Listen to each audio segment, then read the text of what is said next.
In this station, I'm going to be talking about the pierced lamb. And we look at three verses. The first verse we look at is John 19, verse 2. And the verse says, "And the soldier planted a crown of thorns and put it on his head, and they put on him a purple robe." And so when you look at this verse, you see that the crown is meant to mock him. He's a king of kings, he's a lord of lords, but this crown is put on him to violate him, to shame him. But when I see this crown, I see a crown of power, like a crown of grace. And we see the second meaning of this verse, that the pain he was enduring, the shame, the insult, but most importantly, the physical pain. He'd been tortured before and tortured after, but the crown placed on his head, and they pushed it on his head, make sure it stays. And it represents like a live offering for us. And he took everything on his account. And the crown obviously is sharp and like be piercing his head. And if we see the pain he's taken for us. And the Lord of Lords, King of Kings, he's able to get out of this situation. And he's powerful. He's able to get out of the situation, not do the situation, but he's doing it for us. And we see this pain, his physical pain he's giving for us. And then the second verse we look at is John chapter 19, verse 34. And it says, "But one of the soldiers with a spear pierced his side, and forthwith came there out blood and water." And so we see like he was crucified and he was on the cross, and blood was dripping down out of his body, flowing.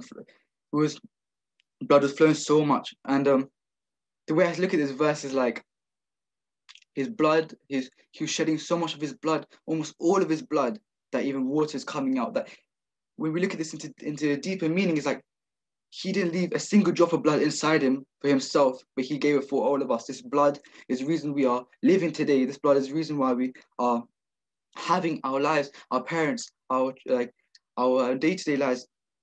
But the blood, he was so selfless in that way that he drained himself of all the blood, all the liquids in his body. And also it shows that after all of that purity came, the water shows how pure he was. And that after all the blood he was shed, the only thing that was left is water. And that we see how pure water is in the Bible. We see that water is used to wash us, to clean us. We drink water. It's like we show how pure Jesus is, and that he gave all his blood and all he had left was water. And we see that the loss of blood, obviously the loss of blood is going to make him so drowsy, so tired, so weary. And we see that all this blood he left for us, he was just for us. He was like the lamb to the slaughter. And finally we go to Mark 15, verse 24. We see that they nailed his hand and his feet to the cross. The soldiers divided his clothing among themselves by rolling dice to see who would win them. So 3 nails were given to us. 3 nails he took, pierced into his body. He says in this only version it says nailed. And the word nailed shows he went through his right hand, his left hand, and one through both his feet.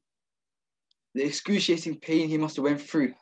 We see how much he loves us. We see how much he's willing to go that extra mile to show that he loves us. The blood given to us, the pain he has endured. And so when we think about this, it's like when he was breathing, so obviously the nails are holding him in place, and it was bringing him down. Obviously he was in a high place and the nails are holding him, and through his body, his weight, he was pulling him down. But the way he would breathe, he was pushing against his feet so that he could take a breath. And we see that for 6 hours he was doing this. 6 hours he had extra torture, all these extra pain among the cross.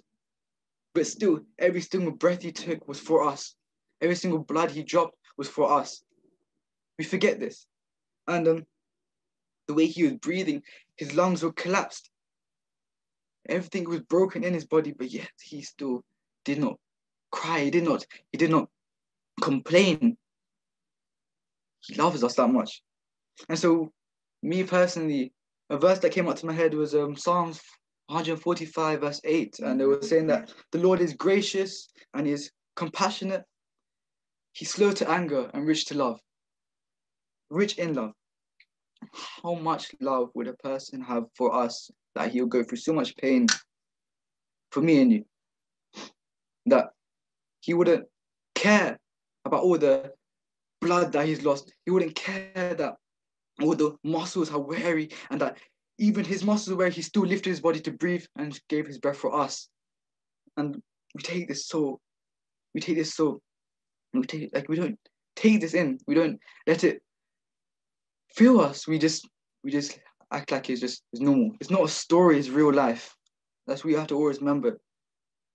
We focus in these 3 verses. We focus on the wounds.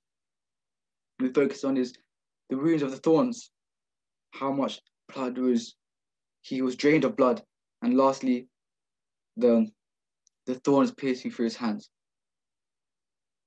Let's not forget his love for us and the pain he endured, and that we should always look up unto him, and that we should remember, we should never forget, he loves us.